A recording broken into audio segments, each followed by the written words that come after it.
Bishop academy online classes class 11 subject chemistry chapter 7 that means unit 7 equilibrium part 11.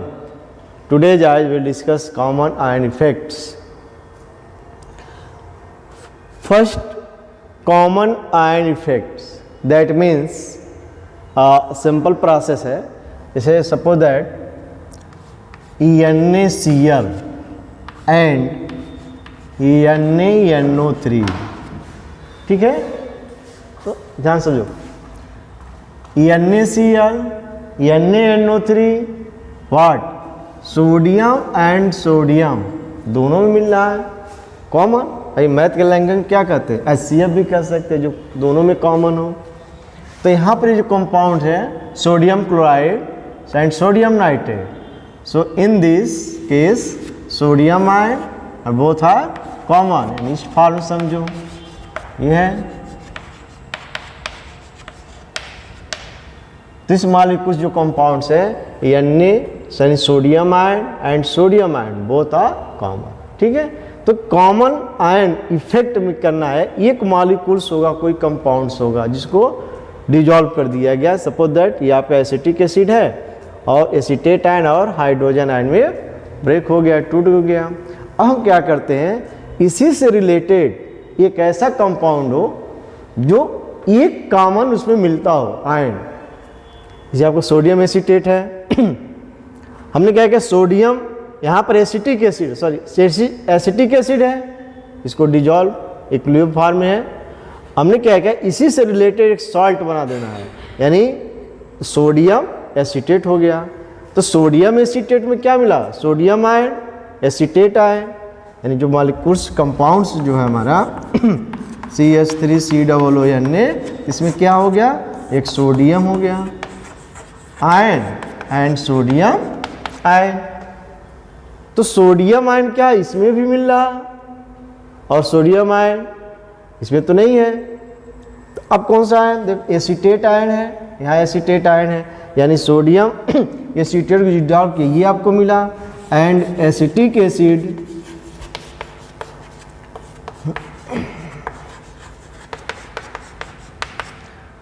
Sodium acetate ion दोनों में क्या है, मिल रहा है आपका, यानी इसी को कॉमन कहते हैं.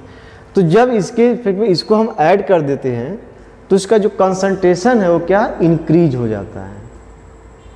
इंक्रीज जब होगा तो ली चार्टेलियर प्रिंसिपल जो है ये कहता है अगर रिजल्ट का प्रोडक्ट कंसंट्रेशन इंक्रीज हो रहा है तो रिएक्शन यानी इक्विलिब्रियम किधर शिफ्ट होगा, बैक डायरेक्शन में होगा. अगर ये क्वांटिटी इंक्रीज हो रही है तो इक्विलिब्रियम फॉरवर्ड डायरेक्शन में शिफ्ट हो जाएगा. तो यही कंसेप्ट बनाया गया है कॉमन आयन इफेक्ट के लिए.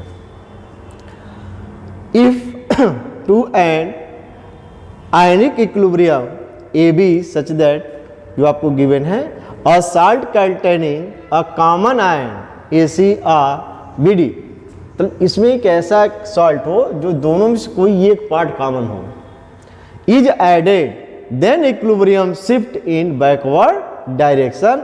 This concept is called common ion effect.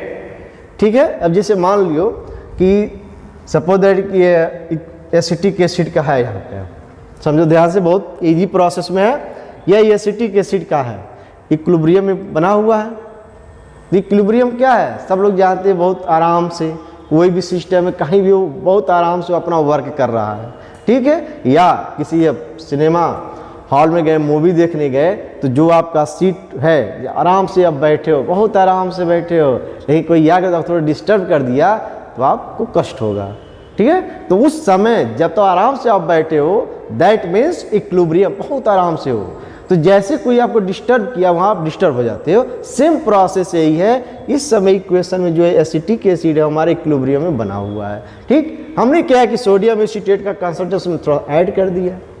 तो जैसे ऐड हुआ तो देखो दोनों में कॉमन आयन क्या, एसीटेट आयन कॉमन मिल रहा है, एसीटेट आयन. तो जब एसीटेट आयन कॉमन मिल रहा है तो जो आपका प्रोडक्ट के फॉर्म है तो कंसंट्रेशन क्या होगा, इंक्रीज हो जाएगा.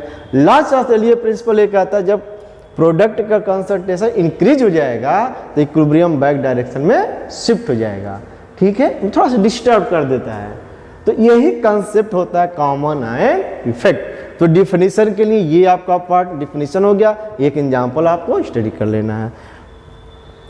To this solution suppose that the salt of this weak acid add with a strong base sodium acetate is added, it ionize almost completely in the solution as follow the provide the common। क्या जब यह strong acid के form में आ गया, salt के form में मिला हमको, तो जिसका आयनाइजेशन होगा बहुत फास्ट होगा, ज़्यादा फास्ट होने से कंप्लीट आयन में इसको दिखाया गया, और यहाँ पे वन एरो के फॉर्म में दिखाया गया। ये आपका वी के फॉर्म है तो इसलिए इसको डबल एरो में दिखाया गया। थोड़ी सी कंसेप्ट है, इसको याद रखना। As a result concentration of acetate ion increase and by Lee Chateliers principle the dissociation equilibrium first and yeah equation shift backward direction, dissociation of acetic acid is the further suppressed। Concept यही है कि equilibrium में बना हुआ है, इसी से related एक सॉल्ट बनाया और जब उसमें ऐड कर दिया जो आयन कॉमन है उसके हिसाब से कंसंट्रेशन इसका इंक्रीज हो गया और इक्विलिब्रियम बैक डायरेक्शन में शिफ्ट हो गया। यही कंसेप्ट होता है आपका कॉमन आयन इफेक्ट। अदर भी सेकंड एग्जांपल्स के लिए इस तरह से अदर भी एग्जांपल्स आपको दिए हुए। Application of solubility product and common ion effect, कुछ इसके एप्लीकेशन में है। First, calculation of solubility of Sprüngli soluble salt, यानी ये कंपाउंड होगा, उस कंपाउंड का टाइप जो हम लोग सोल्युबिलिटी स्टडी किए हैं उसी से रिलेटेड है। तो कुछ पॉइंट हमको आगे इसी में ये डिस्कस करना है कि क्या उसकी जो वैल्यू दिया हुआ है और जो वैल्यू हम कैलकुलेट कर रहे हैं, तो क्या वो मॉलिक्यूल्स जो कंपाउंड बना हुआ सोल्यूशन में बना हुआ क्या प्रेसिपिटेट के फॉर्म होगा या नहीं होगा, इसी से रिलेटेड है। इसमें कई पार्ट है। तो फर्स्ट जो है calculation of solubility of Sprüngli soluble salt, हमें सोल्युबिलिटी फाइंड करना है। इसके पहले हम फाइंड किए थे सोल्युबिलिटी प्रोडक्ट फाइंड किए थे, ठीक। The relation between solubility S in mole per litre and solubility product KSP depend upon the nature of the salt. उस सॉल्ट पर डिपेंड करता है कि स्ट्रॉन्ग एसिड का सॉल्ट है कि वीक एसिड का सॉल्ट है, जैसे आपको पिछले लेक्चर में बताया गया।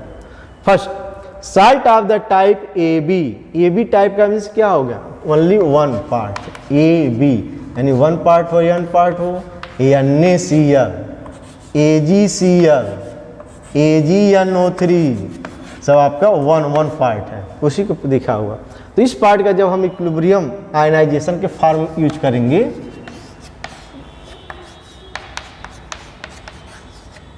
ये आपका सपोज दैट कि सोल्युबिलिटी यस स्मॉल है, उसकी सोल्युबिलिटी मोल पर लीटर के रूप में यस है, ठीक है। तो इक्विलिब्रियम कांस्टेंट के अकॉर्डिंग जो सोल्युबिलिटी प्रोडक्ट है क्या मिलेगा हमको, सेम प्रोसेस, कोई डिफिकल्ट नहीं है, थोड़ा सा प्रोसेस है। KSP सोल्युबिलिटी प्रोडक्ट भी इसकी वैल्यू पुट कर दीजिए, S into S equal to S square. भाई यस स्क्वायर मिल गया, इसकी वैल्यू कंसीडर हम सपोज कर लेते हैं इसकी सोल्युबिलिटी यस है और इसकी भी सोल्युबिलिटी यस है, दोनों इक्वल है, तो मल्टीप्लाई कर यस इंटू एस पावर 2 हो गया। तो यही चीज़ आपको इंडिकेट किया गया कि जो भी इस टाइप का मॉलिक्यूल्स हो, दैट मीन सिल्वर क्लोराइड हो, बेरियम सल्फेट हो, लेड सल्फेट हो, ये जो भी चीज़ है इस टाइप के फॉर्म के तो सोल्युबिलिटी है इस तरह से फाइंड कर सकते हैं। Salt of the type AB2 के फॉर्म है, यानी B ये वन पार्ट है और B 2 पार्ट्स है। AB2 A ion plus 2 time B ion, simple process KSP A into B square. Suppose that solubility है इसका X है और इसका भी S है, तो पावर क्या हो जाएगा 2 हो जाएगा, तो S इंटू S पावर 2 क्या हो गया, S पावर 3 हो जाएगा। तो यही आपको यहाँ पर यह हुआ है, ठीक। बट यहाँ ये क्लियर है क्योंकि ये B का ये कितना पार्ट्स हो रहा है, 2 पार्ट हो रहा है, तो हम क्या करेंगे इसको जो सोल्युबिलिटी जब यहाँ पर कैलकुलेशन करेंगे इसको हम 2S कर देंगे, भाई ये जो पार्ट है बी का 1 पार्ट के लिए, और यहाँ पर 2 पार्ट है, 2 पार्ट से मल्टीप्लाई कर लेंगे, तो अब ये कॉन्सेप्ट बन जाएगा यस इंटू 4 यस स्क्वायर हो जाएगा, 2 का स्क्वायर 4 यस स्क्वायर हो गया, यानी 4s क्यूब बनेंगे। तो इस टाइप के क्वेश्चन जो ऑब्जेक्टिव में क्वेश्चन पूछे गए हैं आपके एग्जाम में, तो इस टाइप का जो भी रहेगा इसी तरह से हम इसको बना लेंगे। मान लो कि ए बी 3 टाइप का है, ये आपका 3 पार्ट है, जो भी सोल्युबिलिटी उसको 3 टाइप मल्टीप्लाई करके फिर उसके पावर के रूप में कर देंगे, तो ये ठीक है। अदर क्वेश्चन,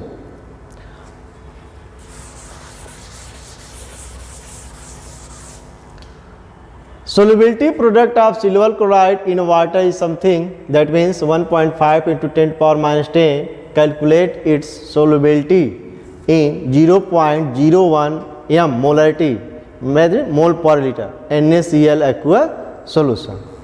हमको फाइंड करना है, हमें सोल्युबिलिटी फाइंड करना है, ठीक है। सोल्युबिलिटी प्रोडक्ट हमें गिवन है, यानी K of Sp of AgCl equal 1.5 into 10 power minus 10, ये आपको गिवन है, ठीक है। और सोल्युबिलिटी यहाँ पर जो मोलर है इस फार्म पे दिया हुआ है, सुनो। As NaCl dissociate completely therefore in 0.01 m molarity NaCl solution chloride ion equal to 0.01, यानी ये हुआ क्लोराइड आयन का जो कंसेप्ट हो गया 0.01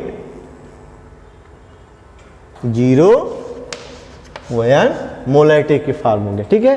if solubility of AgCl in this value यानी 0.01 m NaCl सॉल्यूशन इज हम डिस्कस करें उसकी सोल्युबिलिटी यस है, ठीक है। देन AgCl दैट डिजॉल्व, तो ये कंसेप्ट आपको मिल गया, यानी जो आयन के फॉर्म का है ये रहा आपका, ठीक, जिसको हमने क्या किया यस सपोज कर लिया, जिसको हम फाइंड करना है। तब टोटल क्या होगा NaCl ये और प्लस ये दोनों को सम कर देंगे हम लोग, तो सीधे वैल्यू हो जाएगा Ksp इक्वल टू, अब मैं क्या AgCl का जो इक्वेशन आप बनाओगे तो Ag आयन प्लस Cl के फॉर्म मिलेगा, तो इस फॉर्म में इसको ऐसे लिख दीजिए, ठीक। आयनिक प्रोडक्ट के फॉर्म हो गया ये। अब देखो क्या है S इंटू 0.1, भाई ये की वैल्यू S मान लिया गया, अब ये टोटल वैल्यू जो है आपका इक्वल हो गया, यानी जो वैल्यू हमको दिया है 0. क्या दिया हुआ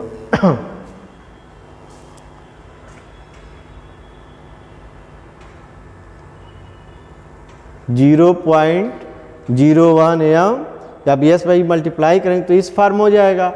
अब ये जो वैल्यू है आपका कन्वर्ट हो गया टोटल जो हमारे सोल्युबिलिटी प्रोडक्ट गिवन है, यानी ये 1.5 into 10 to power minus 10 equal to S into 0.01। अब इसको कैलकुलेशन करना है इसको, तो कैलकुलेट में क्या करोगे यस इक्वल टू हो गया 1.5 into 10 to power minus 10 upon 0.01।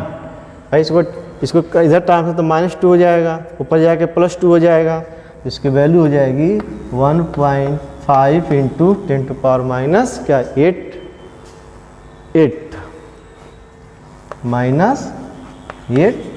Concentration के फॉर्म में सोल्युबिलिटी आप फाइंड कर रहे हो तो मोल पर लीटर के फॉर्म का हो जाएगा। इस टाइप का जो भी प्रश्न है आपको क्वेश्चन जो दिया गया सॉल्व कर सकते हैं। प्रैक्टिस ही इसका सॉल्यूशन मिलेगा, जितना आप प्रैक्टिस करोगे इस टाइप का न्यूमेरिकल सॉल्व कर पाओगे। नेक्स्ट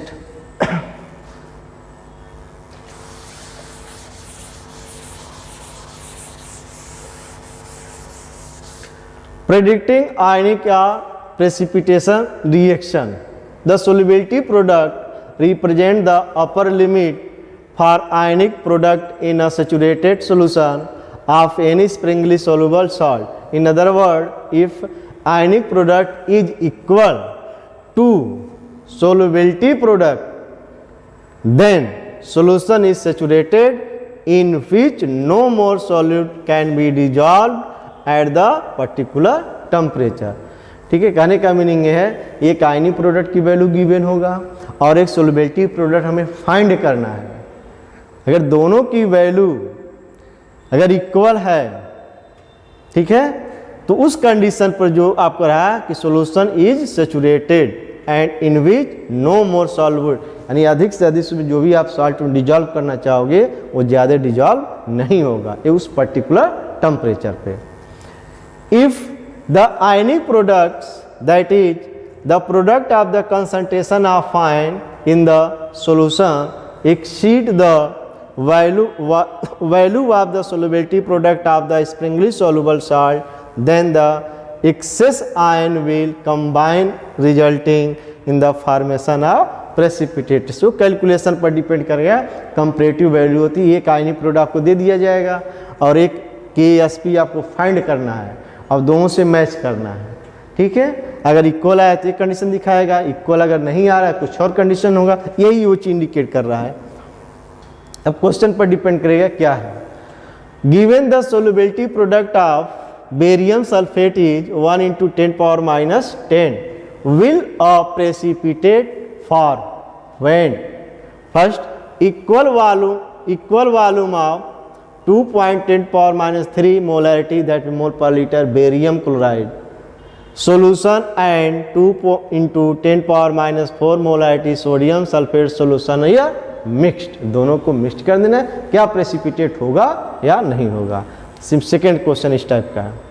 तो first barium chloride ionize completely in solution, barium chloride है, कुछ इक्वेशन के अकॉर्डिंग इसका सॉल्यूशन मिलना है, तो थोड़ा सा इस पर ध्यान देंगे आप।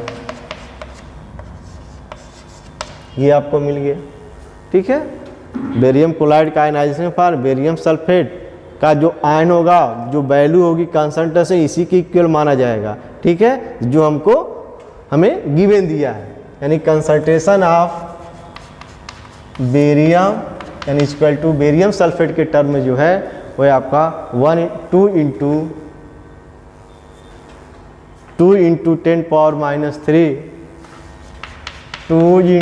10⁻³ मोल पर लीटर के टर्म है। ठीक है, अब ये आपको गिवन है। सोडियम सल्फेट भी है वहाँ पे, sodium sulphate ionize completely in the solution. अब सोडियम सल्फेट को ऐसे लिखे हम लोग Na2SO4 कंप्लीट या आयनाइज के फॉर्म एरो इस फॉर्म ऐसे लिखा जाता है 2Na प्लस सल्फेट आयन आपको लिख दिया गया। अब यहाँ पर जो सोल्युबिलिटी है, जो कंसंट्रेशन के रूप में जो आपका आयन के फॉर्म दिख रहा है, ये आपको सोडियम सल्फेट के इक्वल माना जाएगा। तो सल्फेट का आयन हो गया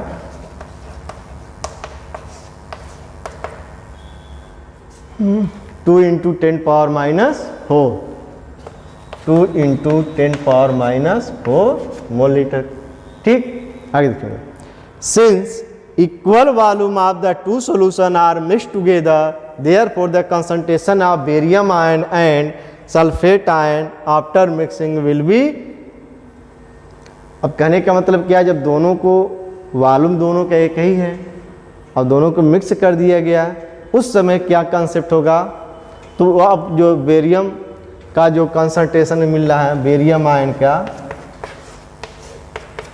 तो जो हमारे टोटल के पार्ट का था 2 × 10⁻³ से डिवाइड कर देंगे, 10⁻³ के फॉर्म आ गया। इसी तरह सल्फेट आयन के फॉर्म कर देंगे। ठीक, तो सल्फेट आयन के फॉर्म हो गया SO4 इक्वल टू 2 × 10⁻⁴/2 यानी 10⁻⁴ मोलैरिटी के रूप में कन्वर्ट हो गया। Ionic product of barium sulphate, अब जो है बेरियम सल्फेट का यानी बेरियम आयन और सल्फेट आयन जो कैलकुलेट हुआ, अब इनको मल्टीप्लाई करना है। थोड़ा सा प्रोसेस लार्ज है लेकिन इंटरेस्टेड है।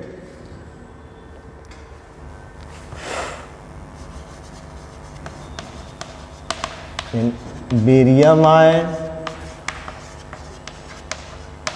सल्फेट आयन, दोनों का मल्टीप्लाई कर दीजिए। देखिए जो कि वैल्यू कैलकुलेट करते हुए पाया गया, या 10 power -3 into 10 power -4, that mean 10 power -7। ठीक है, ये आपका वैल्यू हमको मिल गया। Which is greater than the solubility product of barium sulfate? Barium sulphate जो मुझे पहले के फॉर्म में दिया हुआ था, अब जो कैलकुलेट किया गया है वो वैल्यू आपके इससे क्या हो गया, लार्ज है भाई। 1 है, ये 1 नहीं लिखा तो एक ही मतलब हुआ इसका मीनिंग। 10 पावर -10 है, 10 पावर -7, माइनस के जो वैल्यू जितना ही कम होता है वो वैल्यू उतना ही लार्ज होती है। Hence precipitate of sodium barium sulphate will be far. भाई एक वैल्यू से अदर वैल्यू अधिक हो गया, लार्ज हो गया, अब इस कंडीशन पर उसका प्रेसिपिटेशन हो गया, यानी उस कंपाउंड में जैसे दूसरा कंपाउंड डाल देंगे एकदम प्रेसिपिटेट मिल जाएगा। दैट मीन्स वो डिजॉल्व कंप्लीट नहीं होता है, थोड़ा डिजॉल्व होगा। और जैसे इसको समझने के लिए आप ये सब, तो जैसे मान लो मिल्क है और उसमें हम नींबू डाल दें थोड़ा सा, तो क्या वो फट जाएगा, तो फट जाएगा तो क्या गाढ़ा टाइप का मिल जाता है, उसका एक लेयर बना लेता है, तो उसी टाइप का मिलता है precipitate. Next concentration of before mixing, ये आपका बेरियम आयन का बेरियम क्लोराइड के टर्म है, ये जो गिवन दिया हुआ है। ठीक, जो प्रोसेस वहाँ की वही प्रोसेस है इसके लिए, तो सेम प्रोसेस उसको सॉल्व कर लीजिएगा। स्टूडेंट्स जो न्यूमेरिकल दिया गया है उसको सॉल्व करेंगे। थैंक्स।